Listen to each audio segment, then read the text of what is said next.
El sonido de la puerta metálica al cerrarse detrás de mí retumbó en el pasillo vacío como un disparo. A unas 3 puertas de distancia, escuché también el eco de otra cerradura girando. Siempre pasaba lo mismo. Cada mañana que entraba a la prisión federal de mujeres número 3, esos ruidos me recordaban una verdad simple. Ellas no podían salir, y la única con permiso para hacerlo era yo. Aquel lunes de enero, mientras caminaba hacia la sala de terapia número 7, no tenía ni idea de que lo que estaba a punto de escuchar iba a cambiar para siempre mi manera de entender la justicia y el amor. Me llamo Elena Soto. Soy psicóloga clínica y llevo 8 años viniendo como voluntaria a esta prisión. He escuchado confesiones de mujeres que sufrieron violencia, de otras que la ejercieron, de esposas que terminaron matando a sus maridos, y de madres que trafican drogas solo para poner comida en la mesa. Después de tanto tiempo, yo creía que ya nada podía sorprenderme. Estaba equivocada, porque aquella mañana, cuando vi las manos de Adriana Méndez temblar mientras intentaba sostener un vaso de agua, y cuando vi en sus ojos un dolor tan viejo que parecía escrito en la piel, entendí de inmediato que esta historia no iba a ser como las demás. En su expediente decía, homicidio agravado, 14, pero lo que no decía era lo que de verdad importaba. ¿Por qué una madre de 42 años dedicada a su trabajo, sin antecedentes penales, había hundido un cuchillo de cocina en el cuerpo de su esposo 14 veces, mientras su hija de 14 años lo miraba desde la cama? La guardia que me abrió la puerta esa mañana era la de siempre, la oficial Ramírez, una mujer de unos 50 años con la cara cansada, de esas que ya han visto demasiado. Buenos días, doctora Soto, me dijo, con ese tono apagado que tarde o temprano todo el mundo perfecciona aquí dentro. Revisó mi identificación, abrió mi maletín, lo pasó por el detector de metales. El protocolo no cambiaba jamás. El pasillo que conducía a las salas de terapia olía a desinfectante industrial mezclado con sudor viejo, y un rastro persistente de desesperanza. Las paredes tenían ese verde institucional tan triste, y la pintura se desprendía en las esquinas. Mis pasos resonaban a lo largo del corredor como si el lugar repitiera cada sonido para que no olvidaras dónde estabas. Entré en la sala 7 5 minutos antes de la cita. Era una habitación pequeña, de unos 3 por 4 metros. Una mesa metálica fija al suelo, 2 sillas de plástico rígido y una ventanita con barrotes. La luz fluorescente del techo parpadeaba de manera irregular. Aún así hacía ese zumbido constante que termina metiéndose en la cabeza. Las paredes verdes, una cámara con una luz roja intermitente y una mancha de humedad en la esquina completaban el cuadro. Abrí el expediente nuevo. Adriana Méndez Castillo, 42 años, enfermera madre de Sofía, hoy de 17. Víctima: Roberto Valdés, 35 años, su esposo. Método: 14 puñaladas. Pena: 25 años de prisión. Se oyeron pasos. La puerta se abrió, y entró Adriana Méndez. Mi primera impresión fue lo pequeña que era. Mediría tal vez 1,60 m, delgada, frágil. El uniforme beige le caía de los hombros, como si le quedara grande. Su cabello negro estaba recogido en una coleta baja, sin maquillaje. En su piel color canela se veían líneas finas, esas que delatan que alguien, alguna vez, se rió mucho. Pero en ese momento no sonreí. Adelante, Adriana. Siéntate, le dije. Caminó hacia la silla como si las piernas apenas le respondieran. Y entonces lo noté, el temblor en sus manos. No era un temblor exagerado, no, era algo más profundo, como si todo su sistema estuviera en alerta máxima. Sentí un nudo en el pecho. Ese temblor ya lo había visto antes. Mi hermana lo tenía después de que su esposo la golpeara. Era el cuerpo recordando el trauma y preparándose como si viniera otro. Me llamo Elena Soto. Soy psicóloga clínica y trabajo aquí como voluntaria. Todo lo que digas es confidencial. ¿Lo entiendes? Adriana asintió. ¿Puedes mirarme? Levantó la cabeza muy despacio. Dios mío. En sus ojos había ese tipo de tristeza que solo aparece cuando pierdes algo que sabes que no vas a recuperar. Y no era solo la libertad. Era como si le hubieran arrancado una parte del alma. Le ofrecí agua. Cuando extendió la mano para tomar el vaso, el temblor se volvió más evidente. El agua hizo pequeñas ondas, como si también tuviera miedo. Lo sostuvo con ambas manos y bebió despacio. Los nudillos se le pusieron completamente blancos del esfuerzo. Adriana, no estoy aquí para juzgarte. Estoy aquí para escucharte de verdad. El juicio ya lo hicieron un juez y un jurado. Yo solo quiero que puedas hablar y que alguien se quede contigo mientras lo haces. Por primera vez, algo cambió en su rostro. Sus labios temblaron, sus ojos se llenaron de lágrimas.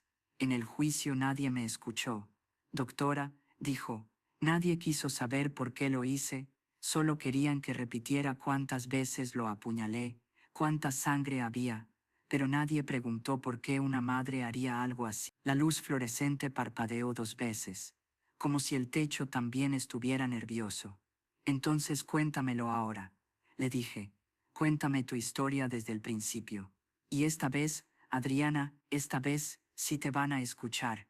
Ella cerró los ojos, tardó un momento, y al final, una lágrima le rodó por la mejilla. ¿Por dónde empiezo, doctora? ¿Por la noche en que lo maté? ¿O por el día en que mi hija dejó de sonreír y yo no supe por qué? Yo no la apuré, solo la miré, esperé. ¿O empiezo por la noche en que abrí la puerta de su habitación y vi a ese monstruo encima de mi niña? El silencio que siguió fue largo, pesado, de esos silencios que parecen no terminar nunca. Empieza por donde necesites, le dije, sin moverme. Adriana tomó otro sorbo de agua, respiró hondo. Una vez, 2, 3, y entonces asintió como si por fin se hubiera decidido. Nací hace 42 años en Oaxaca, en un pueblito tan pequeño que ni salía en los mapas. Éramos pobres, sí, pero éramos felices. Cuando yo tenía 12 años, mi papá murió en un accidente. Mi mamá se puso a limpiar casas y yo cuidaba de mis 2 hermanos menores. A los 16, yo ya era más madre que hija. Se quedó un segundo mirando la mesa como si ahí estuviera su vida escrita. Cuando cumplí 18, le dije a mi mamá que quería estudiar enfermería. Me fui a otra ciudad. Vivía en una casa de huéspedes con otras 5 muchachas. Estudiaba de día y limpiaba oficinas por las noches. Terminar una carrera de 4 años me tomó 6, pero la terminé. El día que me puse mi primer uniforme de enfermera sentí que todo había valido la pena. Yo iba a salvar vidas, y sin embargo, años después, terminé quitándole la vida a alguien. ¿Cómo pasa eso, doctora? Lo vamos a descubrir juntas. Le respondí, ¿cuándo conociste a Roberto? Apenas mencioné su nombre, su cuerpo se tensó, se le apretó la mandíbula, las manos volvieron a temblarle, vi cómo los ojos se le iban rápido hacia un lado, un gesto involuntario, como de alguien que busca una salida. Era su cuerpo reaccionando a algo que ya había terminado en teoría, pero que en su cabeza seguía vivo. Conocí a Roberto hace 6 años, yo tenía 36, él 29. Llegó al hospital con el brazo roto, se había caído de un andamio. Era guapo, doctora, alto, ojos verdes, y tenía esa sonrisa que te hace sentir especial. Yo era la enfermera de turno, lo atendí. Me contó que Roberto empezó a coquetear desde esa misma noche. Flores, llamadas, palabras bonitas, promesas, todo el paquete. Crié a Sofía yo sola durante 10 años, continuó. Mi primer marido, el padre de Sofía, me dejó cuando yo estaba embarazada. Cuando Roberto apareció, quise creer que por fin me tocaba algo bueno. ¿Cuándo empezó a cambiar? Pregunté. Adriana miró sus manos. Nos casamos al año. Roberto conoció a Sofía, que en ese momento tenía 10 años. Al principio todo iba bien entre ellos. Jugaban, la llevaba al parque, le ayudaba con la tarea. Sofía incluso empezó a llamarlo papá. Yo llegué a pensar, por fin tenemos una familia. Respiró con fuerza antes de seguir. 2 años después, Roberto perdió su trabajo. Intentó buscar otro, pero no lo conseguía. Se frustró y luego se refugió en el alcohol. Al principio eran cervezas los fines de semana. Después, terminó siendo una botella de vodka cada noche. ¿Te golpeaba? Adriana negó con la cabeza. A mí jamás. Roberto nunca intentó algo así conmigo. Cuando estaba borracho gritaba, rompía cosas, me insultaba, pero nunca me puso una mano encima. Y por eso el juez no creyó que yo actuara en defensa propia. No había antecedentes claros de violencia doméstica, pero era peligroso. dije, porque era evidente. Ella levantó la mirada. Había rabia ahí. Era un monstruo, doctora, un monstruo escondido detrás de una sonrisa bonita. Y yo no lo vi hasta que ya era demasiado tarde, cuando empezaste a notar que algo no iba bien con Sofía. Esa era la pregunta correcta. Adriana se quebró. No fueron lágrimas discretas. Fueron sollozos que le sacudían el cuerpo como si todo lo que llevaba guardado durante años se hubiera roto de golpe. Le acerqué pañuelos y esperé. Pasaron unos minutos hasta que logró calmarse un poco. Sofía empezó a cambiar cuando cumplió 13. Mi niña, que era alegre, cantaba por todo, se fue apagando despacito, como si alguien le estuviera bajando el volumen a la vida. ¿Qué cambios notaste? En la mesa dejó de hablar. Contestaba con frases cortas, como para salir del paso. Empezó a usar ropa muy holgada, incluso en pleno verano. Ya no invitaba a sus amigas.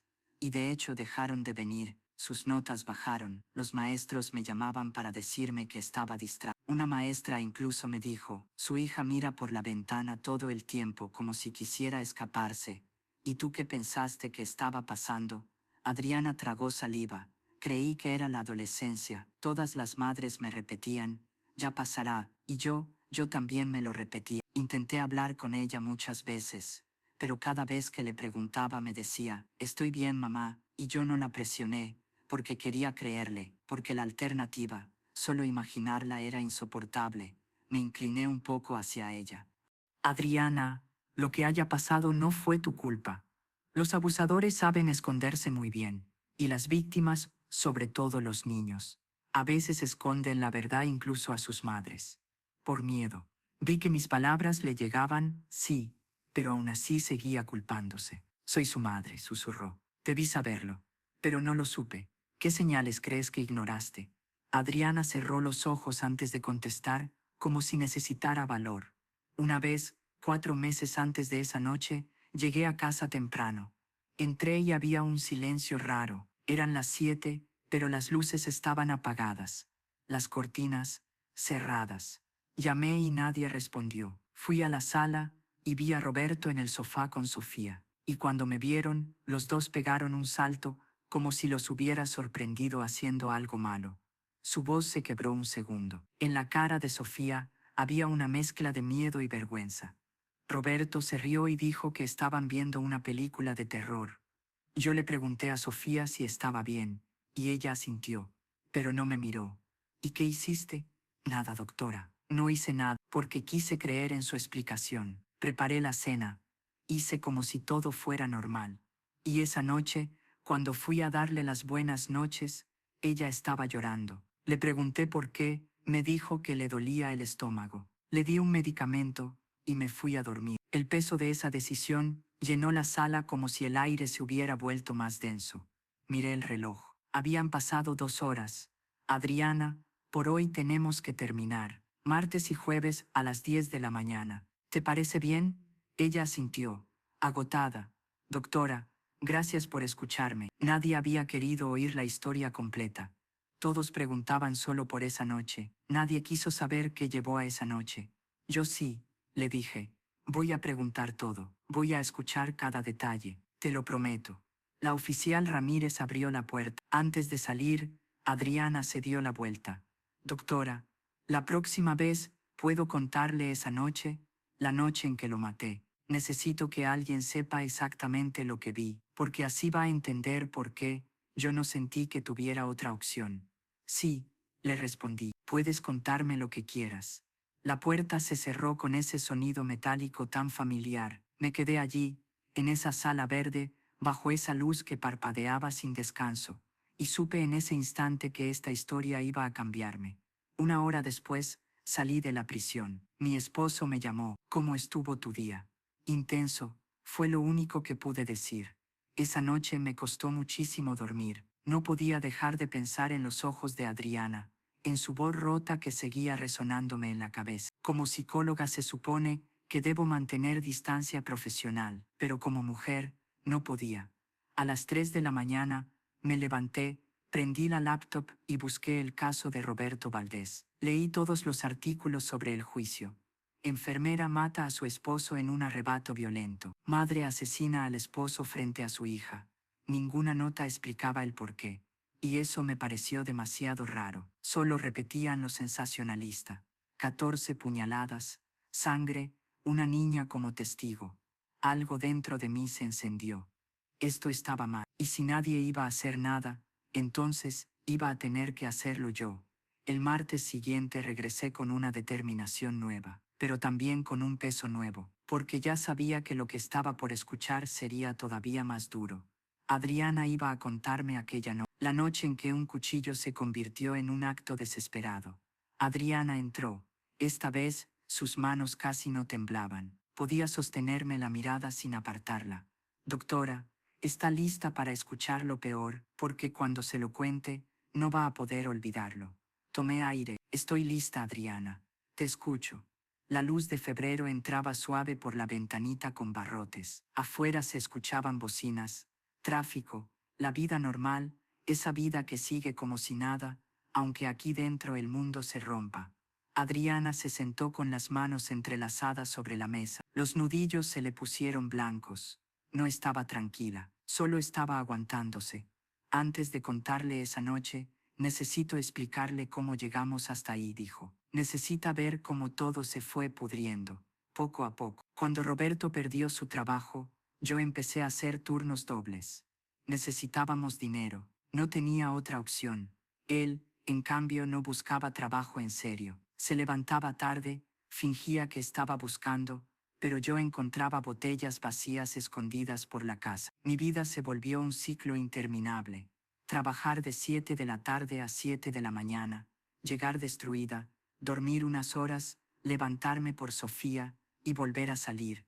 Roberto se quedaba en casa con Sofía todas las noches, todas las noches, y yo pensaba al menos mi hija no está sola. El reloj marcaba las 10. Aún teníamos tiempo. Afuera se oían pasos, voces, puertas metálicas cerrándose. Cuando empezó Sofía a hacerse daño, los ojos de Adriana se cerraron como si el recuerdo le cayera encima, de golpe. Tenía 14 años. Era abril, hace 2 años y medio. Volví del trabajo un sábado y escuché agua corriendo. Pasó una hora, luego otra. Toqué la puerta pero no hubo respuesta. Abrí la cerradura con un clip. La vi en el suelo de la ducha. El agua cayendo sobre ella, todavía vestida, y tenía marcas en los brazos, cortes paralelos, uniformes, hechos con una navaja. No eran cortes profundos, no quería morirse.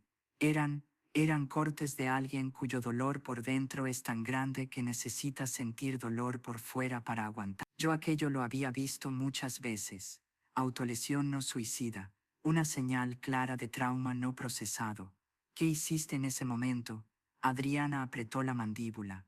Le grité, Dios me perdone. Lo primero que hice fue gritarle ¿qué estás haciendo? Y ella solo me miró con los ojos vacíos, como si mirara a través de mí. No habló, no lloró, solo se quedó ahí mientras yo la sacaba, la secaba y le vendaba las heridas.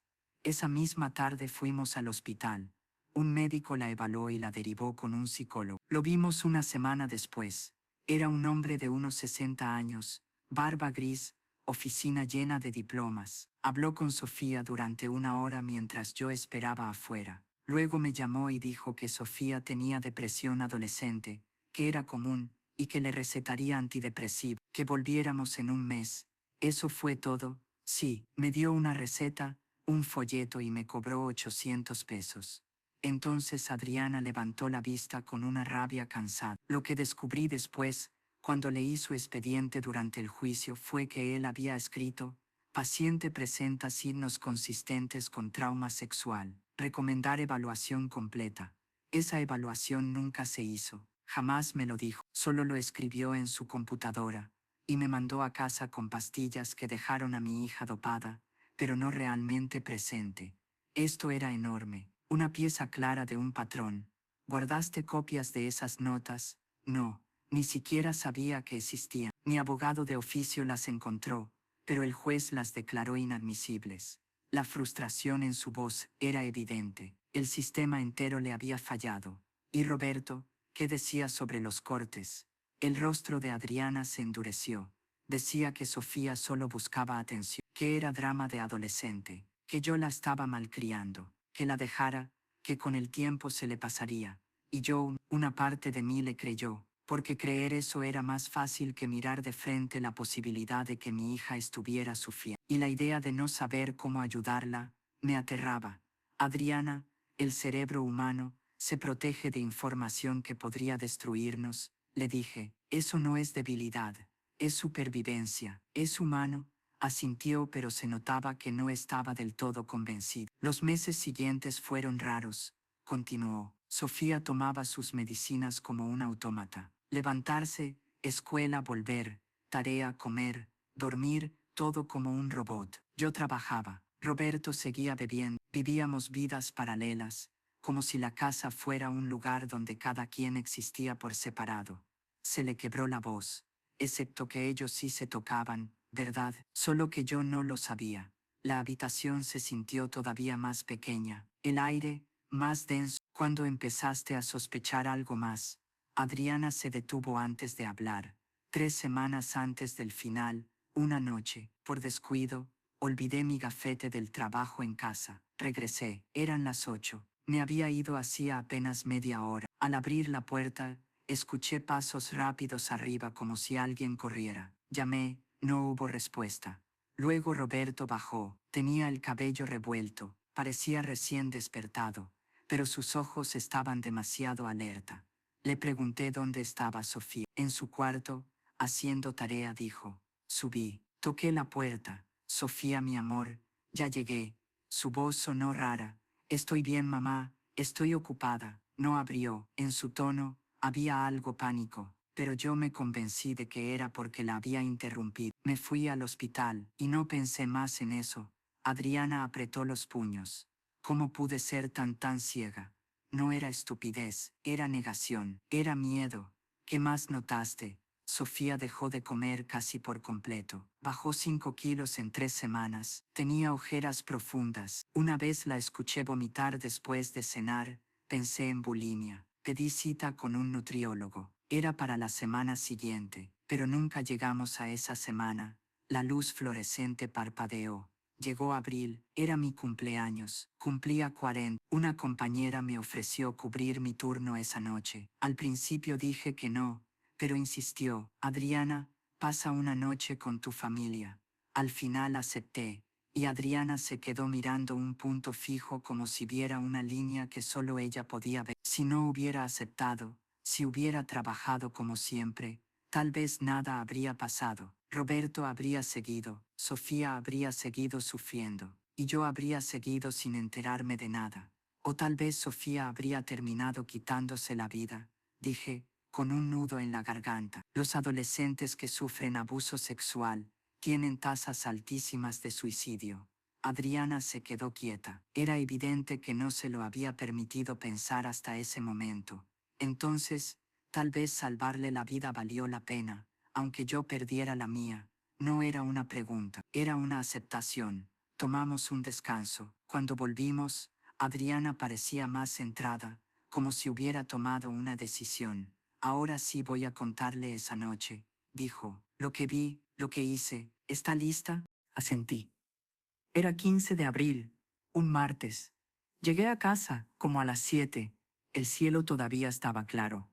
Pensé que podía ser una noche bonita, que tal vez cenaríamos juntas, los tres, como una familia. Roberto no estaba. Supuse que había salido por cervezas. Sofía estaba en su cuarto, la puerta cerrada. Toqué. Mi amor, estoy preparando la cena. ¿Qué se te antoja? No respondió. Luego, una voz pequeñita. No tengo hambre, mamá. Adriana apretó los labios. Quise hacer algo especial. Era mi cumpleaños, aunque nadie lo mencionara. Iba a hacer mole, el favorito de Sofía. Iba a poner la mesa bonita. Cocinar me tomó 2 horas. Mientras cocinaba escuché que Roberto llegaba. Lo oí subir las escaleras. Pensé que iba a ducharse, pero no bajó. Como a las 9, con la cena casi lista, decidí ir por Sofía. Subí. El pasillo estaba oscuro. Bajo la puerta de Sofía había una franja de luz. Toqué. Nada. Toqué más fuerte. Tampoco. La puerta estaba cerrada con seguro, dijo Adriana. Eso era raro, porque antes no tenía cerradura. Roberto la había puesto meses atrás, diciendo que Sofía estaba creciendo y necesitaba privacidad. Empecé a preocuparme. Sofía, abre la puerta, dije. Silencio.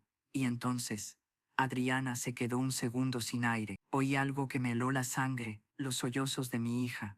No un llanto normal, un sollozo roto, desesperado. Y luego la voz de Roberto. Cállate, tu mamá no está. ¿Para qué lloras? Adriana me miró con los ojos llenos de lágrimas. Pero yo sí estaba. Yo estaba justo detrás de esa puerta. Las lágrimas le corrían por la cara, pero la voz le salía firme, como si ya la hubiera dicho 1000 veces por dentro. Empecé a golpear la puerta. Roberto, abre ahora mismo. No respondía. Entonces Sofía gritó. Mamá se llevó una mano al pecho. Ese grito no se me va a borrar nunca. Corrí a nuestra habitación, a buscar una herramienta. Volví corriendo y traté de forzar la puerta. Mis manos temblaban sin control. Roberto gritó desde dentro. Adriana, esto no es lo que crees. Pero yo ya sabía exactamente qué estaba pasando. La cerradura finalmente se dio. Abrí la puerta. Y entonces, Adriana se quedó quieta. La respiración se le aceleró. Lo vi todo, doctora. A mi hija, a mi niña de 14 años, en la cama. Solo llevaba una camiseta.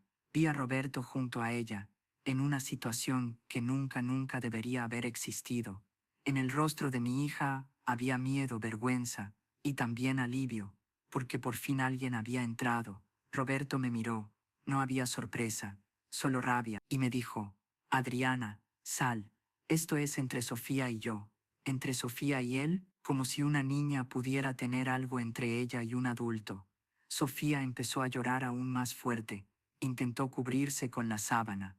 Y yo vi marcas en su cuerpo, señales que me hicieron entender, ahí mismo, que aquello no era nuevo. Esto llevaba tiempo, probablemente meses, mientras yo trabajaba, mientras dormía, mientras cocinaba creyendo que mi familia estaba bien. Algo dentro de mí se rompió, dijo Adriana. No fue una decisión pensada, fue instinto. Bajé corriendo. Fui a la cocina. El olor de la cena todavía estaba en el aire. Era mi cumpleaños. Tomé lo primero que encontré y subí. Roberto ya estaba en el pasillo. Intentaba acomodarse como si nada hubiera pasado. Cuando me vio, se burló. Dijo algo para provocarme. Yo solo le dije, aléjate de mi hija. Dio un paso hacia mí. Dijo cosas que nadie debería decir. En ese momento entendí que no había razonamiento posible. Intentó acercarse más. Hubo un forcejeo. Él era más fuerte, pero yo tenía algo que él no. La fuerza desesperada de una madre que acaba de ver el dolor absoluto en los ojos de su hija. Adriana apretó los ojos. No recuerdo cada segundo con claridad. Solo sé que todo pasó muy rápido. Después, él cayó. Hubo silencio, y yo solo podía pensar una cosa. Ya no puede hacerle daño. Se terminó. Fui al cuarto de Sofía. Estaba temblando, hecha un ovillo. La abracé y le dije, ya pasó, mi amor. Se acabó. Nunca más te va a hacer daño. Te lo prometo. Ella se aferró a mí. Luego le pedí que se vistiera, que fuera a mi habitación, y cerrara la puerta. No quería que viera nada más. Llamé a emergencias. Dije que había ocurrido algo grave y que necesitaba ayuda inmediata. Respondí a todas las preguntas con calma. Di la dirección. Dije que esperaría afuera. Salí. El olor de la cena seguía allí, mezclado ahora con algo que nunca voy a olvidar. Me senté en las escaleras. No sabía qué hacer con mis manos. La policía llegó poco después. Me encontraron sentada, inmóvil. Me esposaron. Me leyeron mis derechos. Me llevaron. Antes de irme, vi a Sofía en la ventana, mirándome. Le hice una señal con las manos. Te amo. No sé si lo entendió. Adriana terminó de hablar. La habitación quedó en silencio absoluto. Yo no podía decir nada. Al final lo único que pude decir fue, lo siento mucho, Adriana, por todo lo que viviste, por todo lo que vivió Sofía. Adriana respiró hondo. Doctora, necesito que entienda algo. Yo no me arrepiento de lo que hice. Sé que debería, pero no. Si hubiera pedido ayuda antes, habría sido mi palabra contra la suya. Él tenía recursos, tenía apoyo. Sofía habría tenido que revivirlo todo. contarlo una y otra vez, y quizá nada habría cambiado, y entonces, todo habría empezado de nuevo. Tenía razón. Yo había visto suficientes casos como para saber que el sistema falla más veces de las que acierta. Y antes de seguir con la historia, si tú que estás escuchando has sentido alguna vez que no te creyeron, o que te tocó cargar sola con algo así, de verdad, no estás sola. Si quieres, déjame en comentarios desde qué ciudad me escuchas. Había visto suficientes casos para entender una cosa. El sistema falla muchas más veces de las que funciona. ¿Y qué pasó con Sofía después? Pregunté, aunque una parte de mí temía la respuesta. Se la llevaron los servicios sociales, dijo Adriana, sin levantar la vista.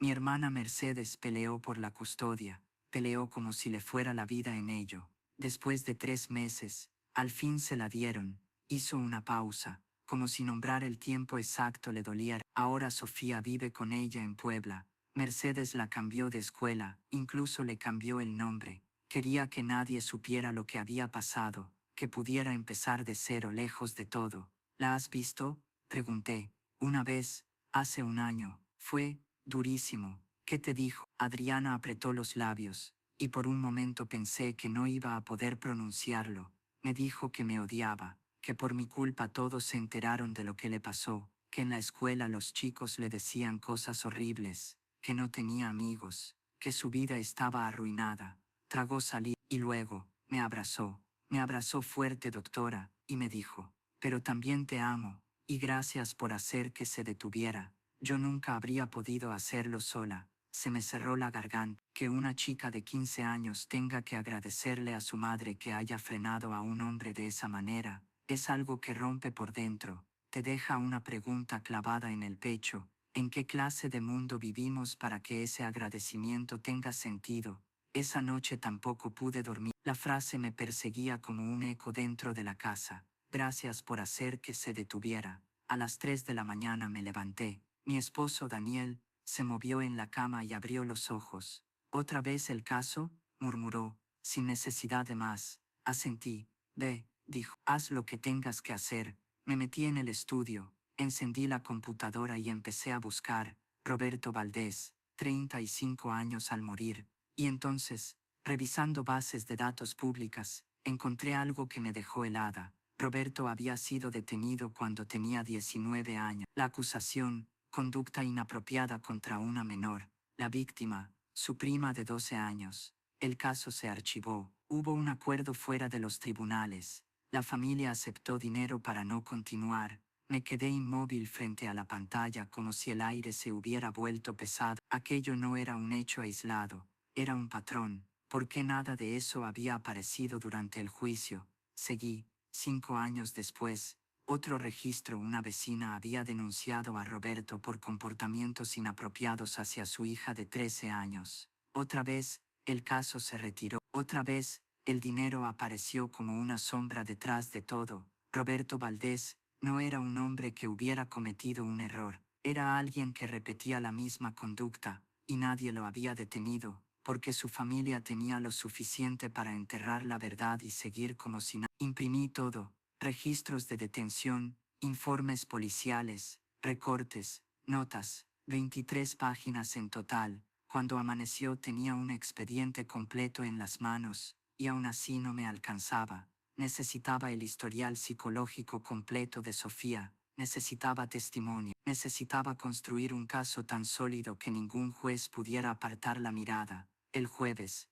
cuando volví a la prisión, llevé copias de todo. La oficial Ramírez me dejó pasar. Al verme con el maletín y el gesto tenso, frunció el ceño. ¿Cómo va el caso de Méndez?, preguntó. Complicado, respondí. Ella asintió como quien ya lo sabía. Esa mujer no debería estar aquí. Yo leo expedientes, sé lo que le pasó a su hija. Si fuera mi hija, no terminó la frase, no hacía falta. La frase quedó flotando en el pasillo como una verdad demasiado obvia. Adriana entró con pasos más firmes que la primera vez. Después de contar su historia, algo en ella había cambiado. Seguía rota, sí, pero ahora había un hilo de propósito. Buenos días, doctora. Por primera vez vi algo parecido a la esperanza en su rostro. Buenos días, Adrián. Tengo algo que quiero mostrarte. Puse los documentos sobre la mesa. Al principio no entendió, miraba sin comprender como si su mente no pudiera aceptar que existía un antes de Roberto que nadie le contó. Pero a medida que leía su expresión cambió de confusión a impacto,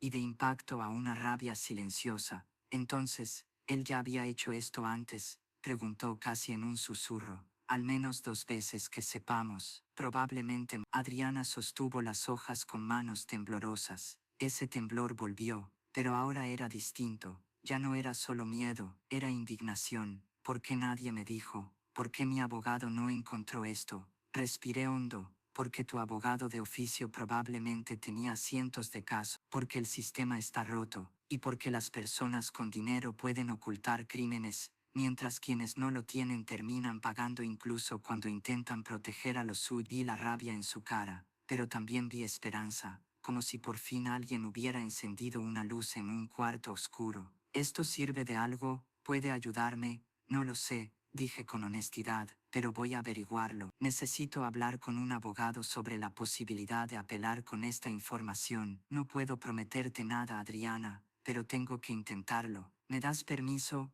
No lo dudó. Sí, por favor, sí, haga todo lo que sea necesario. No por mí, por Sofía. Si esto puede limpiar un poco mi nombre, tal vez mi hija no tenga que cargar con la vergüenza de todo esto. Esa misma tarde llamé a Daniel. Él es abogado especializado en derechos humanos. Le conté todo, sin ahorrar detalles. Escuchó sin interrumpir. Elena, esto es grande, dijo al final. Si sigues, vas a hacer enemigos. La familia Valdés tiene dinero e influencia. No van a quedarse callados. Lo sé, respondí, pero no puedo quedarme quieta. Daniel soltó una exhalación, como si ya hubiera tomado la decisión conmigo. Entonces hagámoslo bien. Conozco a una abogada, Mariana Torres. Es experta en apelaciones por legítima defensa. Si alguien puede ayudarnos, es ella. Al día siguiente estaba en la oficina de Mariana, una mujer de unos 45 años, cabello corto teñido de rojo, vestida de negro, llevaba gafas de marco grueso. Su oficina parecía un archivo viviente, cajas, libros, post-its, carpetas abiertas como heridas. Daniel me habló de ti,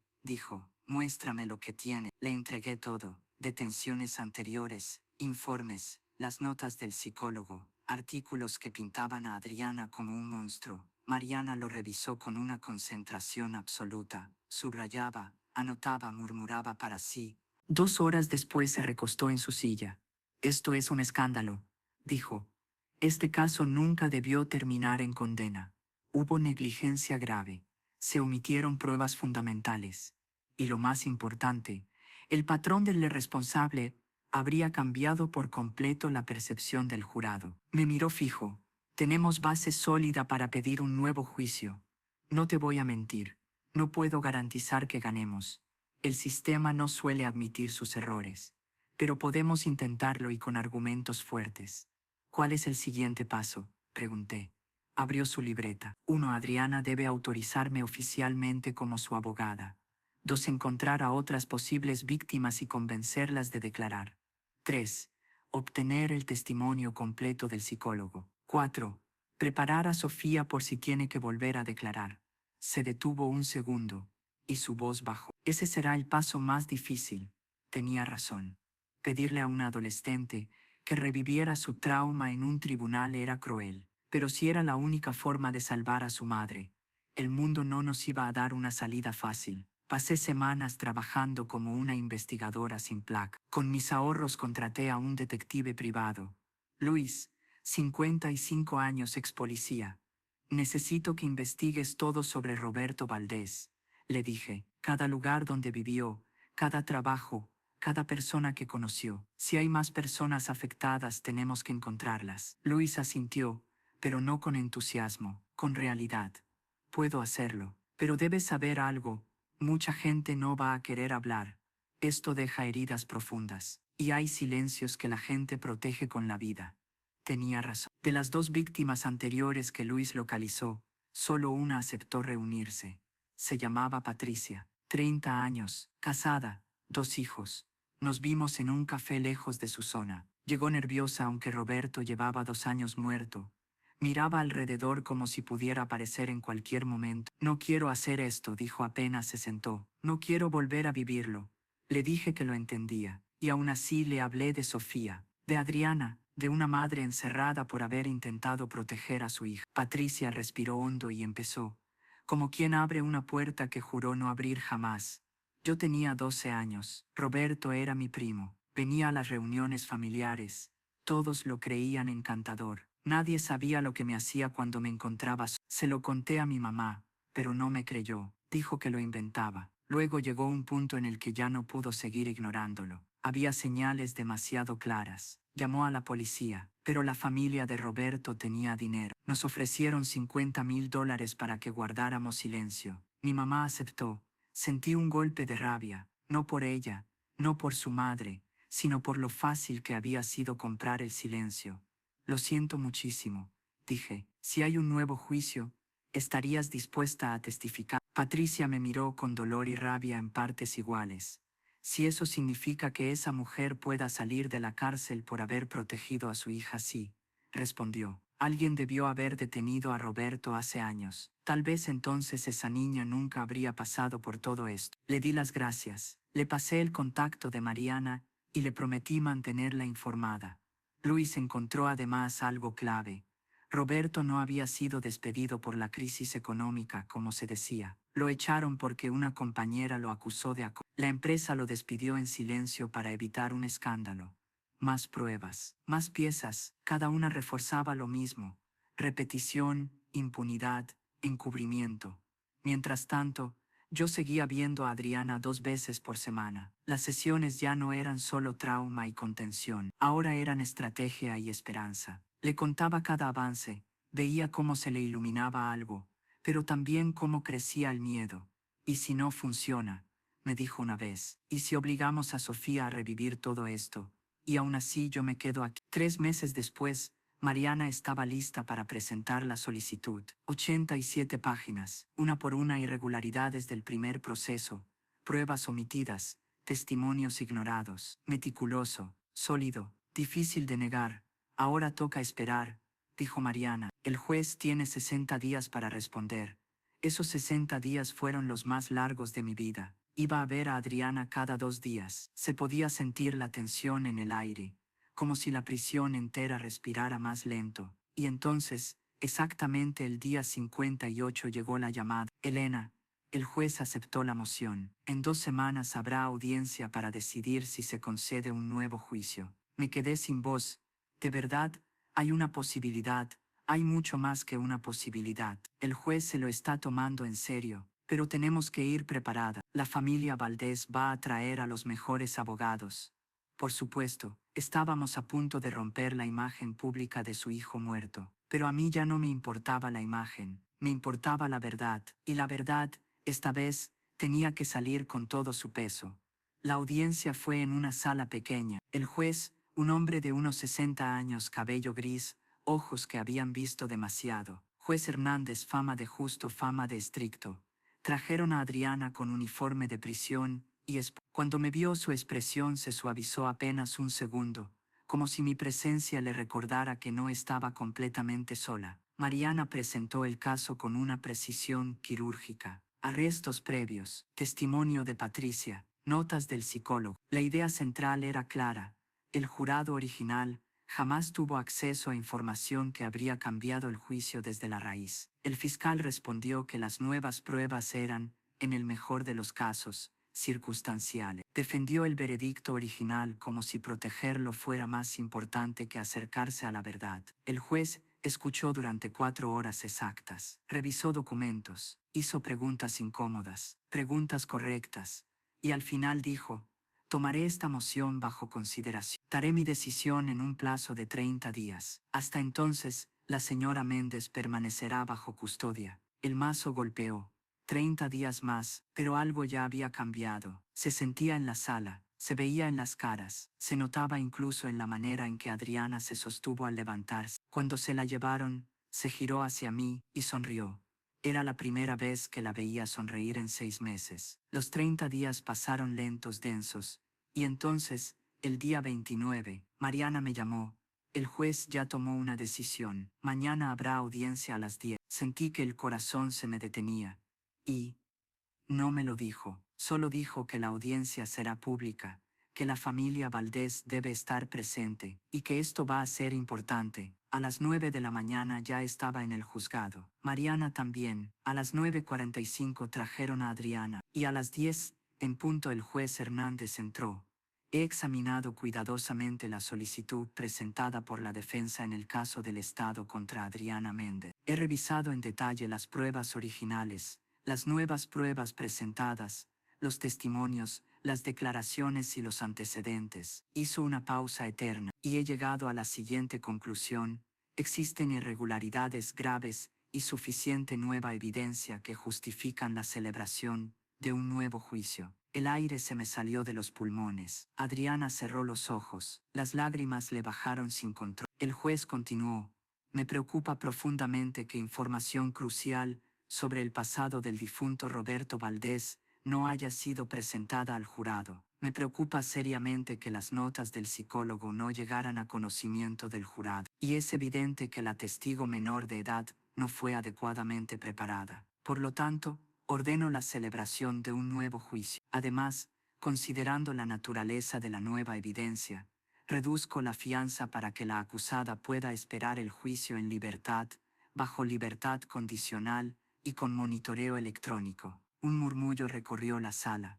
Libertad condicional. Mariana tenía los ojos llenos de lágrimas. El fiscal parecía golpeado. Adriana temblaba, como si su cuerpo no supiera cómo sostener la esperanza. Tiene razón, esto no es una absolución, añadió el juez. Todavía enfrentará un juicio, pero considero que tiene derecho a preparar su defensa en libertad y a estar con su hija. La fianza queda fijada en $50,000. No teníamos ese dinero. Y entonces, desde el fondo, una voz rompió el silencio. Yo lo pago. Me giré. Era Mercedes, la hermana de Adriana, una mujer de unos 50 años. Había venido desde Puebla sin avisar a nadie. Tengo una casa, dijo. Si hace falta la hipoteco. Mi hermana va a salir. El proceso tardó 6 horas. Pero a las 4 de la tarde, Adriana cruzó la puerta del juzgado como una mujer libre por primera vez en 2 años. El brazalete electrónico en el tobillo le recordaba que no era libertad completa, pero comparado con una celda, era aire. Mercedes la abrazó con todas sus fuerzas. Ya está, susurró. Falta poco. Pero no había terminado, porque ahora venía la parte más difícil, el nuevo juicio. Y para eso Sofía tendría que testificar. Una chica de 16 años tendría que ponerse de pie frente a una sala llena de desconocidos y contar el momento más terrible de su vida. Sofía vivía con Mercedes en una casa pequeña en Puebla. Después de semanas insistiendo, Mercedes me dio su número. No sé si está lista, me advirtió. Había empezado a mejorar. Va a terapia, está haciendo amigos en su escuela nueva. No quiero que retroceda. El sábado por la tarde llamé. El teléfono sonó 4 veces. ¿Hola? Su voz era suave, cautelosa. Sofía, soy Elena Soto, soy la psicóloga que ha estado trabajando con tu mamá. Necesito hablar contigo de algo muy importante. ¿Podemos hacer una videollamada? ¿Mi mamá está bien? Está bien, más que bien. Hay buenas noticias, pero necesito explicártelas. Esa tarde hicimos la videollamada. Mercedes estaba sentada junto a ella en un sofá de flores. Sofía era hermosa. Se parecía muchísimo a Adriana. El mismo cabello negro, los mismos ojos cafés. Pero había algo quebrado en esa mirada, como una grieta que no se ve a simple vista y aún así lo cambia todo. Sofía, le dije, antes que nada quiero que sepas algo. Nadie te va a obligar a hacer nada. ¿Está bien? Asintió, sin hablar. Tu mamá estaba cumpliendo una condena de 25 años, pero encontramos nuevas pruebas que podrían cambiarlo todo, reducir la condena o lograr un nuevo juicio con un resultado distinto. Los ojos de Sofía se abrieron. ¿Quieres decir que podría salir? Tal vez. Ahora mismo está fuera bajo fianza, esperando el nuevo juicio, viviendo con tu tía. Pero para la nueva audiencia necesitaríamos que vuelvas a testificar. Vi cómo se tensó. No, dijo, no puedo volver a pasar por eso. Que todos me miren como si yo fuera. No terminó la frase. Mercedes le rodeó los hombros. Sofía, mi amor, escucha. Le conté todo el pasado de Roberto, las otras víctimas, las notas del psicólogo que nunca se presentaron. Le expliqué que esta vez sería diferente. Una abogada preparada, acompañamiento psicológico, un enfoque distinto. Y lo más importante, le dije, esta vez el mundo va a saber lo fundamental. No estás sola. Hay un patrón. Hay más víctimas. Van a entender que no fue tu culpa. Y que tu mamá hizo lo único que podía hacer. Sofía se quebró. Lloró largo rato, sostenida por Mercedes. Luego, con la voz rota, dijo, mi mamá está en la cárcel por mi culpa. Mató a alguien por mí. Intentar sacarla es lo mínimo que puedo hacer, ¿no? No es tu culpa. Le respondí. Nunca lo fue, pero si decides hacerlo, vas a tener que ser muy fuerte. No va a ser fácil. Sofía se limpió las lágrimas con la manga. Ya he sido fuerte 2 años, doctora. Creo que puedo ser fuerte un poco más. Mercedes también lloraba. Estoy muy orgullosa de ti, le dijo. Muy orgullosa, mi niña. Los siguientes 3 meses fueron un torbellino. Mariana trabajó con Sofía 2 veces por semana para prepararla. Un especialista en trauma la acompañó. Patricia confirmó que testificaría, y logramos que el primer psicólogo declarara por completo. Adriana vivía en casa de Mercedes con el brazalete. Cumplía cada regla como si su vida dependiera de ello, porque realmente dependía. Veía a Sofía todos los días. Al principio las visitas fueron tensas. Había silencios. Había miradas que no se sostenían. Había días en que Sofía no podía ni ver. Había días en que Adriana lloraba tanto que no podía hablar. Pero seguían intentándolo. Y eso por sí solo ya significaba algo. El juicio se programó para marzo. El fiscal, sintiendo que el caso se desmoronaba, hizo un último movimiento. Ofreció un acuerdo. Adriana se declararía culpable de homicidio simple y cumpliría solo 5 años más. Con el tiempo ya cumplido saldría en menos de 3. Mariana me llamó. ¿Qué piensas? Es una oferta generosa. Hablé con Adriana en la cocina de Mercedes, con 2 tazas de café que se enfriaron sin que nadie se diera cuenta. 3 años más y salgo segura, dijo Adriana, pero tendría que declararme culpable. No sería defensa propia. Sería una asesina ante la ley. Miró a Sofía que estaba en la sala haciendo tarea. ¿Qué quieres que haga? Sofía se acercó a la mesa. Para tener 16, su mirada era demasiado adulta. Mamá, dijo, quiero que la gente conozca la verdad completa. No quiero que cuando busquen tu nombre te definan con una sola palabra. Quiero que vean la historia entera. Que sepan lo que hiciste por mí.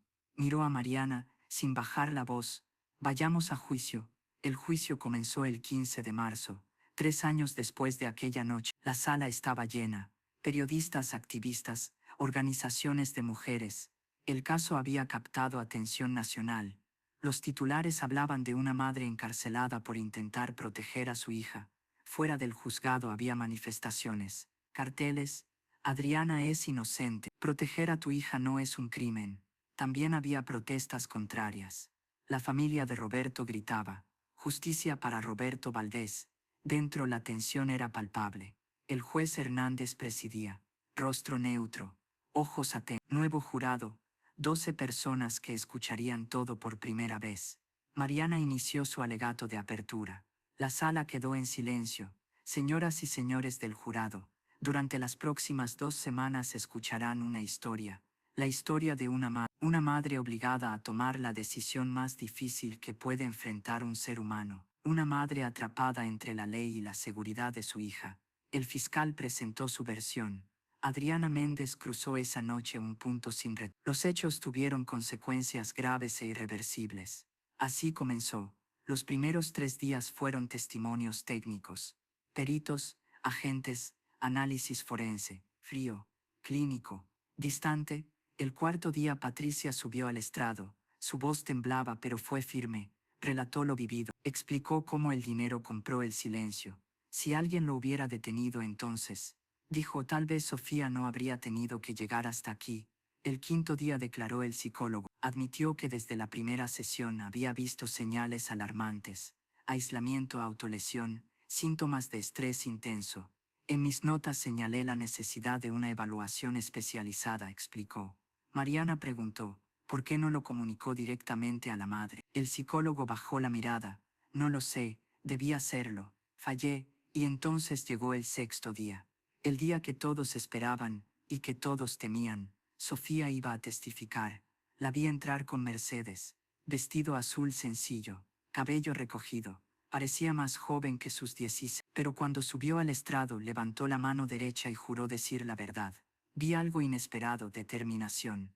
Mariana empezó con suavidad. Sofía, ¿cuántos años tienes?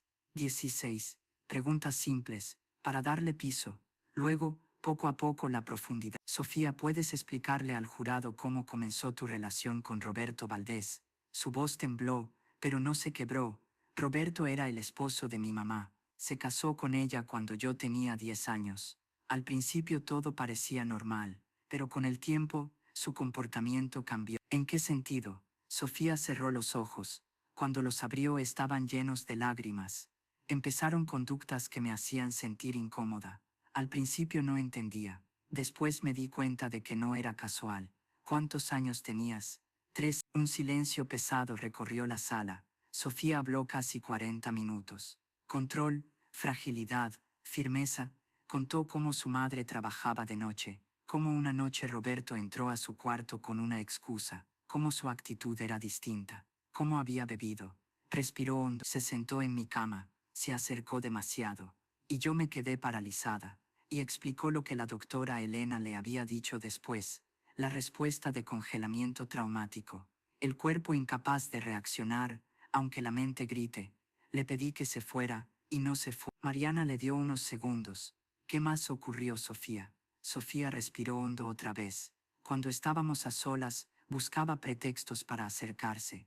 A veces decía que necesitaba algo y entraba al baño. Otras veces, cuando mi mamá no estaba, me pedía que me sentara con él en la sala y se acercaba de una forma que yo no sabía explicar, pero que me hacía sentir incómoda. Se hizo un silencio corto. Empecé a usar ropa holgada, a pasar más tiempo en mi habitación, a evitar los espacios comunes, pero aún así siempre encontraba alguna excusa. ¿Intentaste contárselo a alguien?, preguntó Mariana con cuidado. Se lo conté a mi mejor amiga Carolina. Ella pensó que tal vez yo estaba mal interpretando, que quizá él solo era un adulto. Yo quise creer eso. Empecé a pensar que el problema era yo, porque aceptar la otra posibilidad era muchísimo más doloroso. Sofía respiró, y su voz bajó. Un tiempo antes de la noche en que mi mamá lo descubrió, una noche entró a mi habitación. Yo fingí estar dormida, pero por su comportamiento supe que sabía que estaba despierta. Tragó saliva, dijo cosas que me asustaron, y sentí que si hablaba, podían pasar cosas muy malas. Tenía 14 años. Tenía miedo de que algo le pasara a mi mamá, por eso guardé silencio tanto tiempo. La sala se volvió más pesada. Incluso el jurado parecía respirar distinto. Mariana continuó, suave pero firme. Sofía, necesito que le cuentes al jurado qué pasó la noche en que tu madre abrió la puerta. Sofía levantó la cabeza y miró directamente a los miembros del jurado. Para entonces, todo se había convertido en una rutina que yo temía. Esa noche mi mamá llegó antes de lo habitual. Roberto no lo sabía. Como siempre entró a mi habitación. Tomó aire. Entonces escuché la voz de mi mamá en el pasillo. Por primera vez en meses sentí esperanza. Intenté llamar su atención con toda la fuerza que pude. Su voz tembló. Escuché a mi mamá golpeando la puerta, gritando mi nombre, y entendí que ya no estaba sola. No se oía nada en la sala. ¿Qué sentiste cuando tu madre entró?, preguntó Mariana. Alivio, pero también miedo y vergüenza, porque durante mucho tiempo pensé que de alguna manera era culpa mía, que debía haber hablado antes, que debía haber hecho algo distinto. Las lágrimas le corrían libremente, pero aprendí algo: nada de esto fue mi culpa. Yo era una niña, él era un adulto. El poder lo tenía él, no yo. El fiscal se levantó para el contrainterrogatorio. Su voz era controlada. Señorita Méndez, ¿por qué no hay pruebas físicas claras de lo que usted escribe? Sofía lo miró con calma. Porque muchas veces ocurría de una forma que no dejaba marcas visibles, y cuando finalmente fui llevada al hospital ya había pasado tiempo. Mi mamá intentó protegerme. Quería que me sintiera segura. Incluso en ese momento, ella estaba cuidando. El fiscal insistió. Pero señorita Méndez, dijo, si esto duró durante meses, ¿por qué no hay informes médicos? ¿Por qué nadie en la escuela notó nada? Sofía tomó aire antes de responder. No fue un suspiro teatral, fue el tipo de respiración que toma alguien que está a punto de decir en voz alta lo que durante años aprendió a callar, porque aprendí a ocultarlo muy bien. Eso me lo enseñó Roberto. Me enseñó a sonreír cuando alguien me preguntaba ¿estás bien? Me enseñó a decir sí sin que se me notara la mentira. Se le humedecieron los ojos, pero no perdió el control. Y cuando ya no pude más, cuando empecé a hacerme daño, mi mamá me llevó a un psicólogo. Sí, el doctor notó que algo no estaba bien. Sospechó, pero nunca me lo preguntó de frente. Y yo no sabía cómo contarlo. No sabía cómo decirlo sin que pareciera que lo estaba inventando. El fiscal miró sus notas, buscó un nuevo ángulo, un punto por donde romper la credibilidad de la chica. Pasaron unos segundos que se sintieron demasiado largos. Al final, no encontró nada. No hay más preguntas, dijo, y volvió a sentarse. Mariana se puso de pie con calma, sin prisa, como si lo único importante fuera proteger el espacio de Sofía en ese instante. Sofía, tengo una última pregunta, dijo.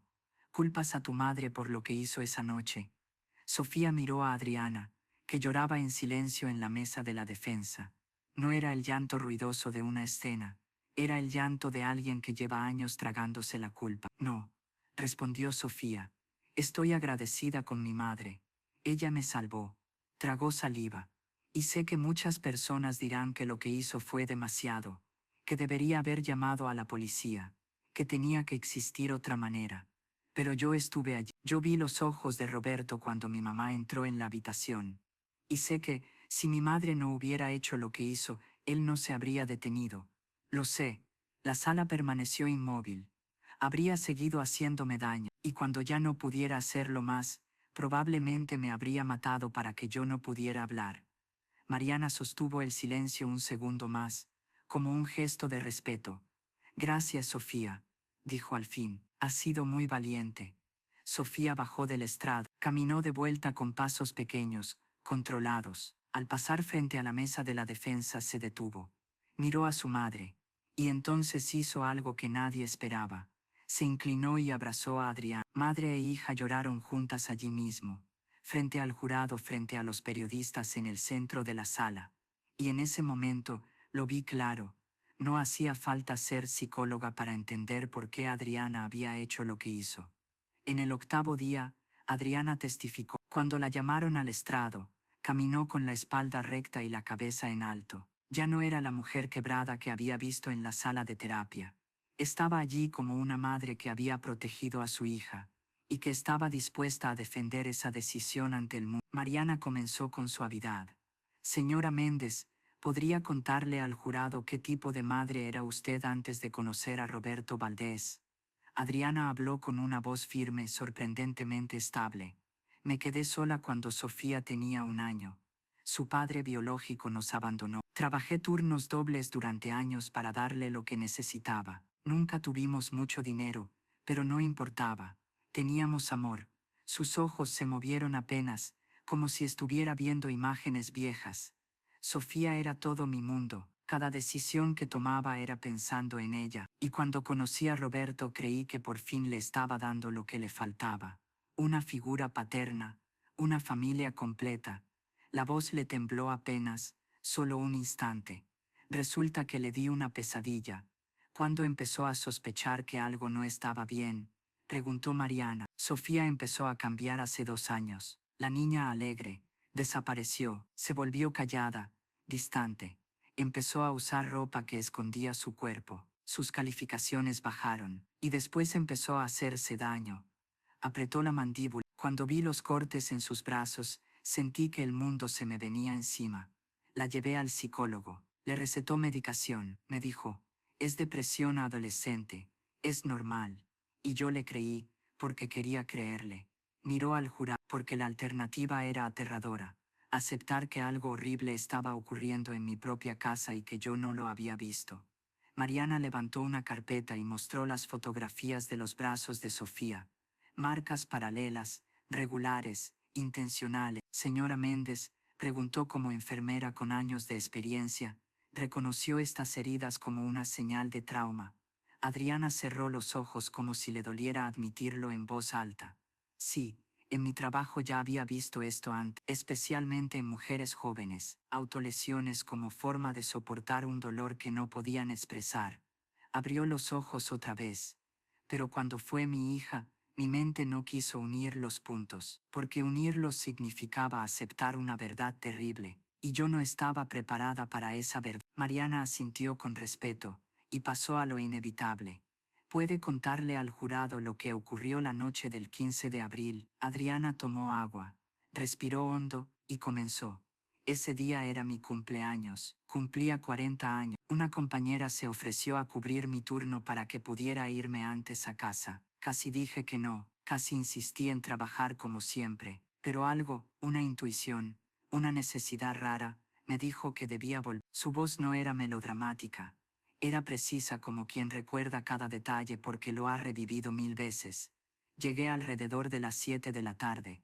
Roberto no estaba, Sofía estaba en su habitación, con la puerta cerrada. Quise hacer la noche especial. Preparé mole, su comida favorita. Quería que nos sintiéramos como una familia aunque fuera solo por una noche. Continuó. Mientras cocinaba escuché que Roberto llegó. Oí sus pasos en las escaleras. Pensé que se había metido a la ducha. Pasó el tiempo. La cena estaba lista. Subí a llamar a Sofía. El pasillo estaba oscuro. Había luz debajo de la puerta. Toqué. No hubo respuesta. Adriana se detuvo un instante. Tenía las manos entrelazadas con fuerza sobre el estrado.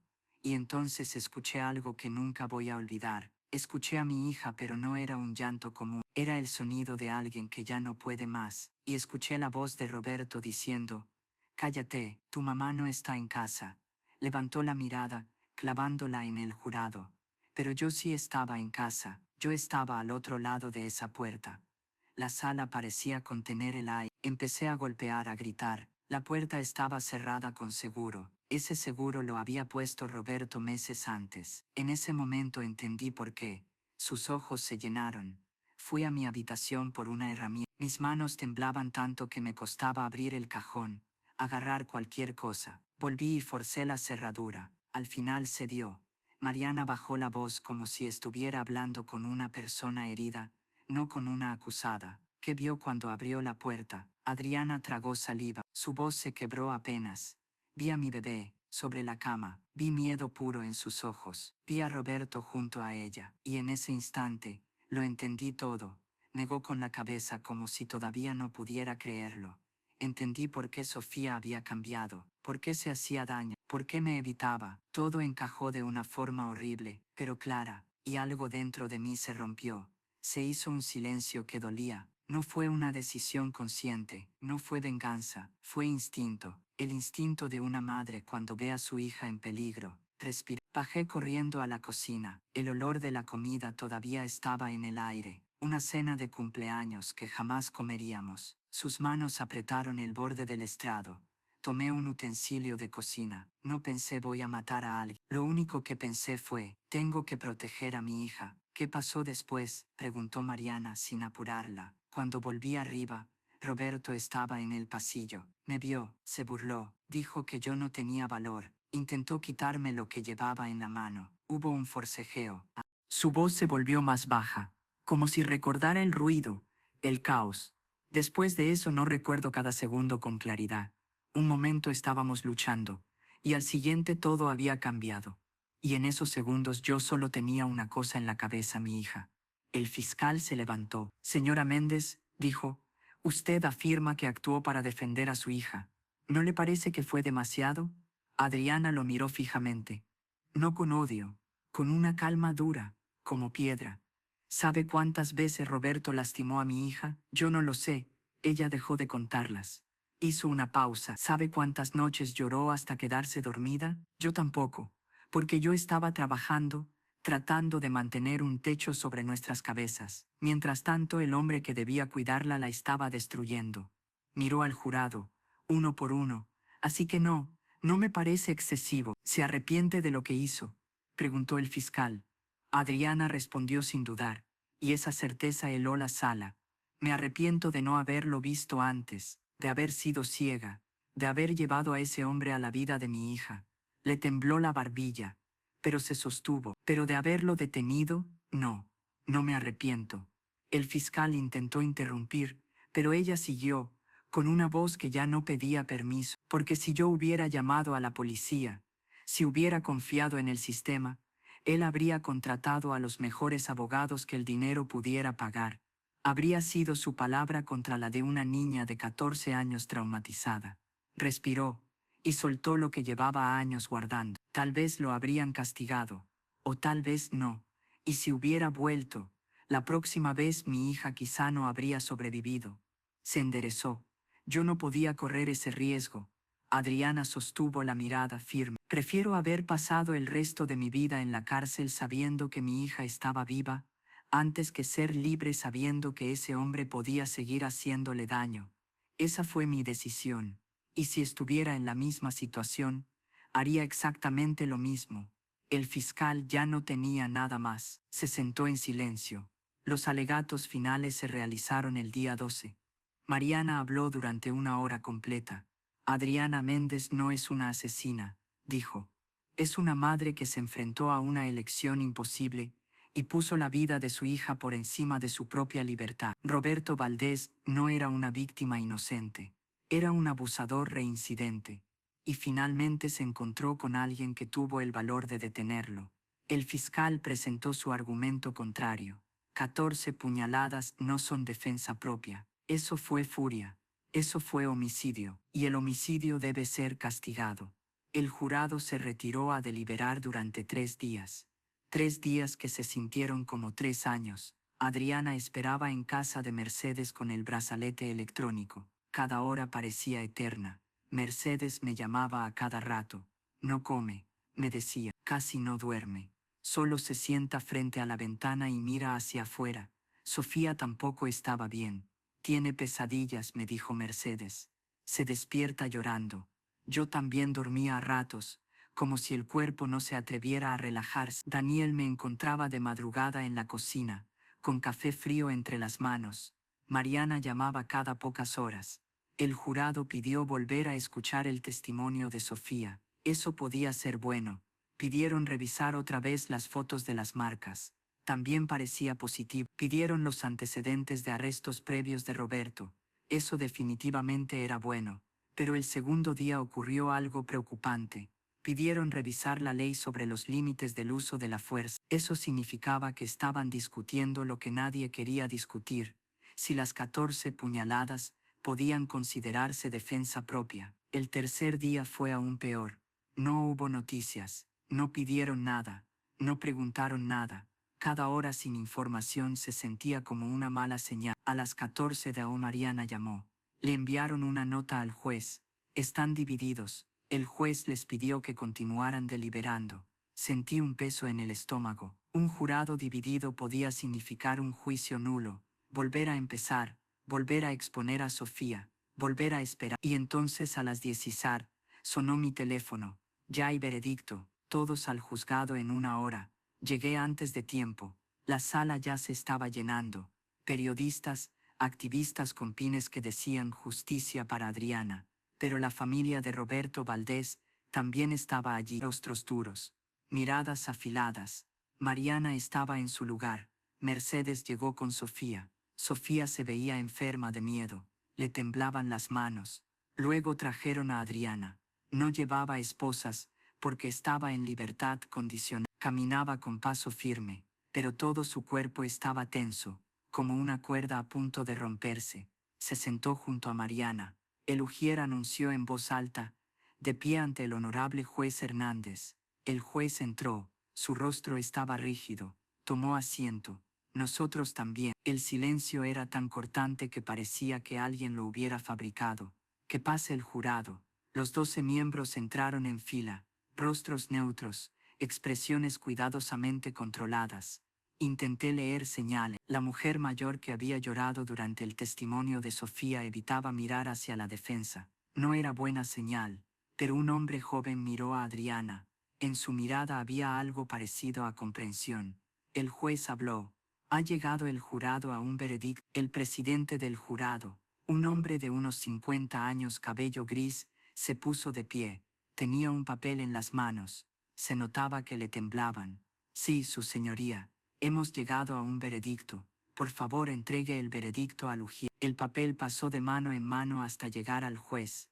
El juez lo abrió, lo leyó en silencio. Su cara no mostró nada, ni un músculo.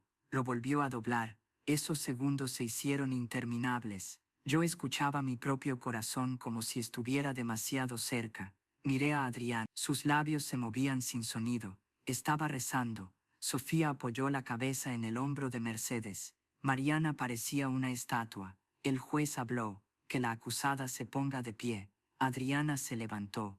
Se notaba que le temblaban las piernas. Mariana se puso de pie junto a ella y apoyó una mano en su hombro. Señor presidente del jurado, por favor lea el veredicto. El presidente respiró hondo. Desdobló el papel. En el caso del Estado contra Adriana Méndez, por el cargo de homicidio agravado, nosotros el jurado declaramos a la acusada. Se detuvo. Esa pausa fue una vida completa, no culpable. La sala explotó. Gritos, llanto, aplauso. El juez golpeó el mazo 5 veces para pedir orden. Adriana se desplomó sobre la mesa de la defensa, llorando sin contenerse. Sofía corrió hacia su madre. Mamá, mamá, mamá, repetía. Mariana lloraba también. Cuando el ruido bajó lo suficiente, el presidente del jurado continuó. En el cargo de homicidio simple, declaramos a la acusada no culpable. En el cargo de uso excesivo de la fuerza, declaramos a la acusada no culpable. Adriana era libre, completamente libre. El juez Hernández habló con una voz cargada, como si lo que estaba por decir no fuera solo institucional. Señora Méndez, puede retirarse, este caso queda cerrado, y si me permite añadir algo fuera del registro, lo siento. El sistema les falló gravemente a usted y a su hija la primera vez. Espero que ambas encuentren paz y sanación. Se levantó y salió. Todo había terminado. 3 años de lucha, 3 años de dolor, 3 años esperando justicia. Y al final, la justicia por fin había llegado. Salimos del juzgado alrededor de las 6. El sol estaba bajando y el cielo se teñía de naranja y rosa. Adriana se detuvo en las escaleras. Respiró el aire libre como si fuera la primera vez. Mercedes y Sofía estaban a cada lado, sosteniéndola. Mariana hablaba con los periodistas. Yo solo miraba a esas 3 mujeres, una familia destrozada, que poco a poco podía empezar a recomponerse. Han pasado 2 años desde aquel día en las escaleras del juzgado. 2 años de reconstrucción, de aprender a ser familia otra vez, sin negar lo que pasó, sin maquillarlo pero sin vivir atrapadas en ello. Adriana vive con Mercedes y Sofía en una casa pequeña a las afueras de Puebla, modesta, 3 habitaciones, un jardín pequeño. Adriana plantó rosa. Siempre quise tener un jardín, me dijo la última vez que la vi. Nunca tuve tiempo antes. Ahora, por fin lo tengo. Volvió a trabajar como enfermera 6 meses después del juicio. No fue fácil. Hubo lugares que no quisieron contratarla. Su nombre seguía unido al caso, pero el Hospital General de Puebla le dio una oportunidad. El director, un hombre de unos 60 años que había seguido el juicio, le dijo algo que ella nunca olvidó. Necesitamos enfermeras que entiendan lo que significa proteger a los más vulnerables. Adriana trabaja en pediatría. Me gusta trabajar con niños, me dijo. Me recuerdan por qué vale la pena luchar. Sofía está en su último año de preparatoria. Sus calificaciones han vuelto a ser muy buenas. Tiene un pequeño grupo de amigas que conocen su historia y la sostienen cuando la memoria pesa. Está postulando a psicología. Quiero especializarme en trauma infantil, me dijo en nuestra última videollamada. Quiero ser una psicóloga que de verdad escuche, no como el psicólogo que me vio y no hizo nada. Quiero ser la voz que alguien necesita cuando nadie más escucha. La relación entre Adriana y Sofía sigue siendo compleja. No es un cuento de hadas donde todo se arregla de golpe. Hay días buenos y días difíciles. A veces todavía me enojo con ella, me confesó Sofía. Me enojo porque no lo vio antes. Me enojo porque tuve que sufrir tanto tiempo. Y luego me siento culpable por enojarme, porque sé que hizo todo lo que pudo. Es complicado. Ahora van juntas a terapia familiar. Están atravesando esos sentimientos paso a paso, juntas. También hay momentos hermosos. Adriana me contó uno. Hace unos meses, Sofía vino y me dijo, mamá, necesito que sepas algo. Yo pensé que era algo malo, pero solo me abrazó y me dijo, gracias, por todo, por creerme, por salvarme, por no rendirte, y lloramos juntas mucho rato. Mercedes sigue siendo su roca. No sé qué habríamos hecho sin ella, dice Adriana. Hipotecó su casa para pagar la fianza, cuidó de Sofía cuando yo no podía, nos dio un hogar cuando no teníamos ninguno, es más que mi hermana, es mi héroe. Y yo sigo hablando con ella. Una vez al mes hacemos videollamada, Adriana, Sofía y yo. A veces hablamos de cosas profundas, a veces de cosas normales, la escuela, el jardín, una película. Esa normalidad, esa vida cotidiana que costó tanto conseguir, es un tesoro. Me llamo Elena Soto. Y esta historia cambió mi manera de entender la justicia y el amor. Pensé durante semanas que había aprendido algo simple, pero todavía no estoy segura. A veces llega porque alguien decide mirar más allá del expediente, más allá del titular, más allá de la cifra que impresiona. Aprendí que el sistema puede ser ciego, y que esa ceguera puede destruir vidas. Pero también aprendí que escuchar de verdad, sin prisa, sin prejuicios, sin buscar una respuesta fácil, puede abrir puertas que parecían selladas. Si esta historia te deja algo, que sea esto: cuando alguien te cuente su dolor, escucha, no para juzgar, no para corregir, escucha para entender. Y si alguna vez sientes que hay una verdad enterrada debajo de un veredicto, debajo de un rumor, debajo de una etiqueta, no tengas miedo de preguntarte, ¿cuál es la historia completa? Gracias por quedarte hasta el final. Nos vemos en la próxima historia.